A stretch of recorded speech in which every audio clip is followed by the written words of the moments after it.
feel like we're in the jungle. Maybe we'll come across some other animals here soon. Across America, a narrative stretching ages is hidden.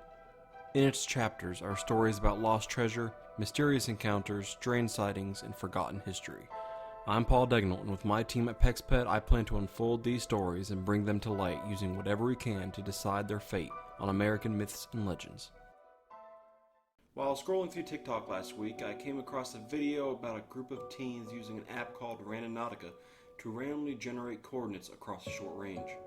The coordinates are then pinned onto a map for the teens to follow and find. The pinned point brings the group to the end of a pier in Seattle, Washington. At the exact coordinate point, they see a strange black suitcase on a rocky outcropping close by. Intrigued to find out exactly what the app has brought them to, they climb down to the case. One of the girls grabs a long stick and finally opens it. Inside is a black bag filled with something unknown. A strong smell overwhelmed the air that seemed to be originating from the bag. Concerned and scared, they immediately call 911. The video ends with a short message stating that the police found something that would forever change your life. Human remains. I didn't believe it. There is no way that an app brought them to the exact point where human remains would be found. The video seemed fake, so I had to do my own research. Simply typing in Seattle human remains on Google pulled up countless articles confirming the story. At this point, the Randonautica app intrigued me. I figured this one event was just a once-in-a-lifetime pure coincidence until I found the Randonautica subreddit. The page was filled with over 81,000 users posting pictures, videos, and stories about their experience using the app. A user set their intent as the word dog, and the app brought them to a stray. Another's intent was to find a glitch, and Randonautica brought them to a porch with no door. One user wanted to find happiness, and was brought to a smiley face rock formation. The list went on. Was Randonautica some sort of strange, supernatural phenomenon, or was it all pure coincidence? I wanted to put this to the test myself. Before I start my test, I want to know more about how the app works. Randonautica states it finds coordinates within a set radius using both pseudo and quantum entropy sources. According to the app, using these sources makes the coordinate truly random. When starting the app, it requires you to choose between 4 quantum points: anomaly, attractor, avoid, and pseudo. After choosing one, you will then be asked to choose an RGN, basically what type of algorithm the app uses to generate coordinates. Last thing to do is think of your intent to explore. Your intent can be any word or phrase. Randonautica will then generate your coordinate, and all that's left to do is to follow. I wanted to try the app for myself, so I traveled to the Jefferson National Forest in Virginia with Pexped member Eliza Crespo. We set our intention to find something unexplainable, and maybe we found just that. The footage you're about to see was filmed on our GoPro after a thunderstorm came in from the west unexpectedly. Hey guys, Paul back here with Elijah. Elijah was the camera guy. He was one filming earlier. We had to put away the good camera mainly because it's starting to storm and there's some thunder in the air, so we had to get the GoPro out. That's waterproof. Hopefully the storm doesn't really affect us. We're still en route to find something unexplainable, so we'll see you guys as we go along. In all seriousness, guys, we are getting closer. We're hiking the trail right now. The rain's getting heavier. I don't think my backpack is waterproof, but we'll find out. Nothing strange yet, I don't think. We got a little ways to go. We're actually about to enter the void area. It's actually up this trail to our right, it looks like. The rain's getting a lot heavier, so I'm not sure. Sorry, my phone's acting weird because the oh man, it turned off the spot. It turned off the point on my phone, but luckily I know it was just up here, but I remember where it was on the map. So our intention is to still find something unexplainable. So hopefully right up this hill over here, we're gonna find just that. Let me turn off the recorder on my phone before it all screws up because it's getting all wet. Yeah, so here we go. Like I said, the rain's a lot heavier. Hope my backpack's fine. Like it's getting heavier the further we get into this void. Should be right around here, and the void radius is pretty big. So if you find something unexplainable, just start looking around in this general area.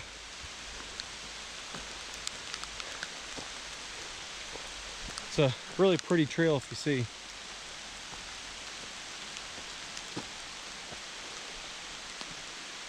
We're pretty much right on the spot.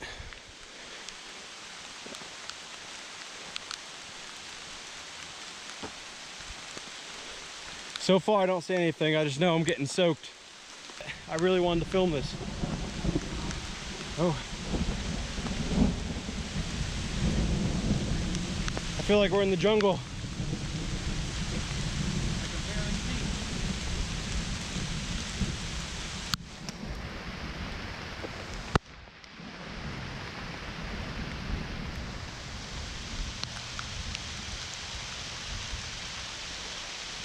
So we're in the spot.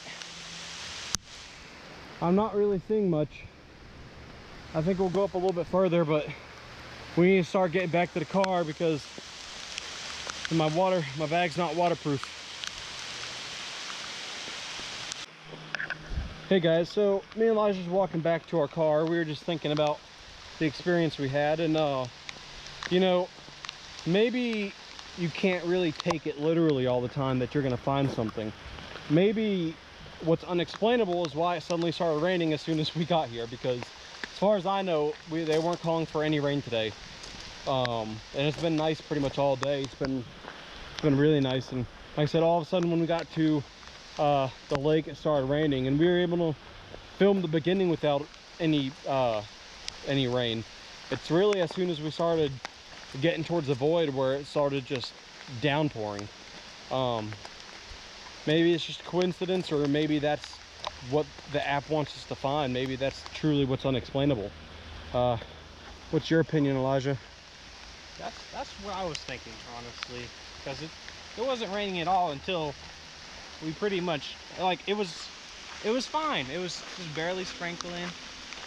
Not when we started recording, but once we started hiking, it kind of started sprinkling, and then once we actually entered the red zone of the void, that's when it completely just started downpouring. Yeah, so as you can see, we're heading back. We have to cross this bridge in the pouring rain. Said, I'm praying that my camera equipment does not get screwed up. Because like I said, we were not expecting this at all. And you know what's even weird? You notice as we're leaving the void, it's starting to lighten up the rain. Yep. Like it's not raining as heavy now. It's really weird. So let me know what you guys think. Did we walk into an actual void? Is this app actually some type of supernatural phenomenon that's occurring, or is it just coincidence? I definitely want to try this again. I want to try it in different locations. I want to come back here maybe when it's not raining, but as you know, we can't expect that all the time because we weren't expecting rain today. With our first test being outrained, I wanted to try again. But first, I wanted to see if location played a factor in it. So I had my friends over at Wayward America give it a try for themselves. Here's their video. What's up, everybody from Pexped? My name's Gabriel from Wayward America. This is my buddy Mark. Yo. And Austin, and we are going to be randonauting. And I'm sure Paul has already told you all about randonauting, so let's just jump into it. It's taking its time. All right, it's looking for it. It's searching.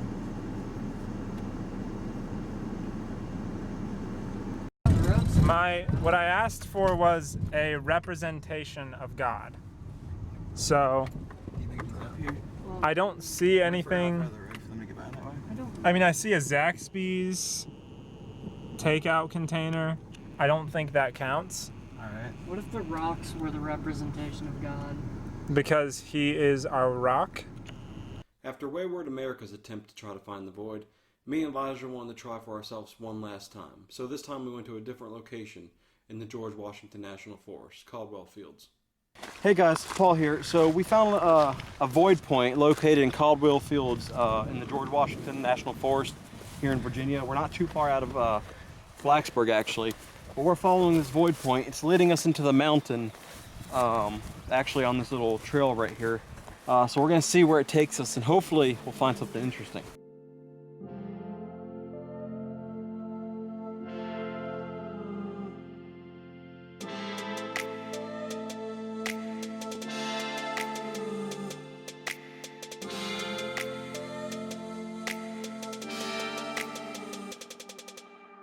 So the void point that we found just pretty much showed up. I was just messing around and it showed up.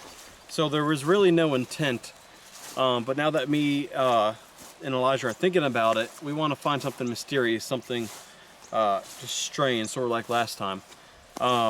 So we're not sure how far it is out. The radius isn't off because there's no internet out here. So we're not sure how far we're heading, but I think it's less than a mile. So we're gonna continue walking. So we just came across a creek while we're traveling up to the void. It does look like we're gonna have to cross it, so we're trying to find a good area to cross. Unfortunately, I wore shorts today, not thinking that we'd be hiking in the middle of the woods. But it is what it is. So hopefully I don't get poison oak or poison ivy. Let's try to cross the stream. Hey Elijah, come look at this. Come down here. We actually found a box turtle. Look at the little guy. He's actually not shy, which is surprising. But this is a box turtle. They live on these creeks and they live in ponds around here in Virginia. I just thought it was really interesting. Maybe we'll come across some other animals here soon. But you can see him. He's pretty cool looking, huh? Look at his yellow. I'm surprised he's not shy. We're gonna go ahead and put him back towards the water. We don't want to leave him too far from his home. Look at him, there he goes. Getting in the water. Looks like we came across an old campground here. Of course, we're in the George Washington Forest. Plenty of people are gonna come here and camp. But look at this rock up here. This is beautiful. If this don't take us to anything, at least this is really, really pretty.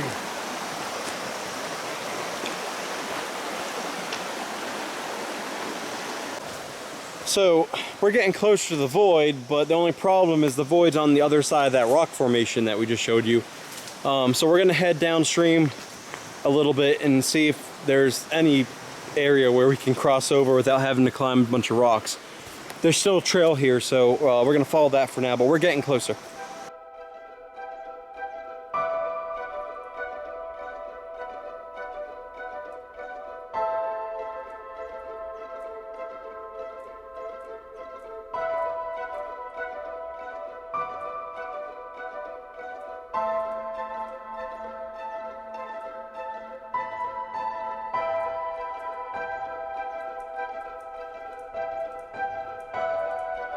So we're heading deeper in the woods. We just crossed the creek. The void's in this direction, so I think we're getting close. Hopefully we find something. So mine, the goofy setup, we gotta climb this. The void is pretty much right up there. So we're trying to find the best path. I think I'm gonna go ahead and head this way.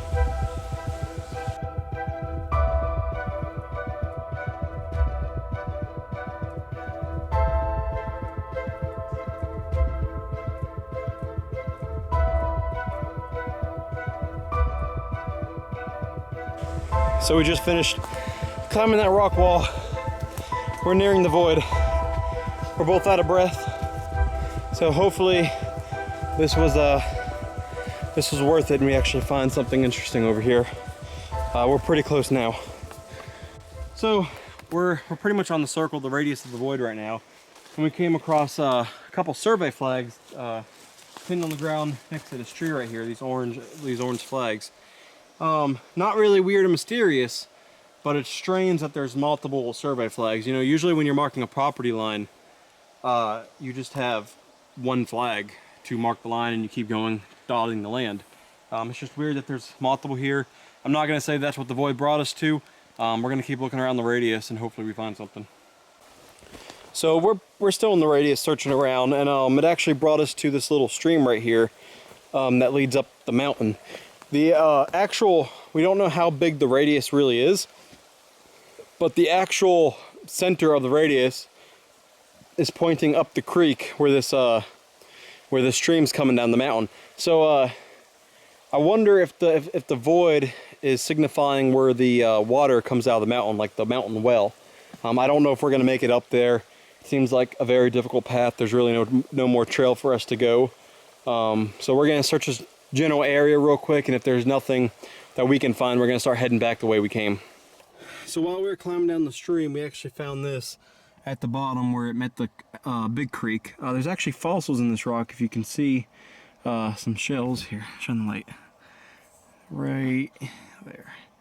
Yeah, you can see if you look closely, there's some fossils in there. It's really cool. Not sure how old this is, but it has to be pretty old. That's really the only interesting thing we found.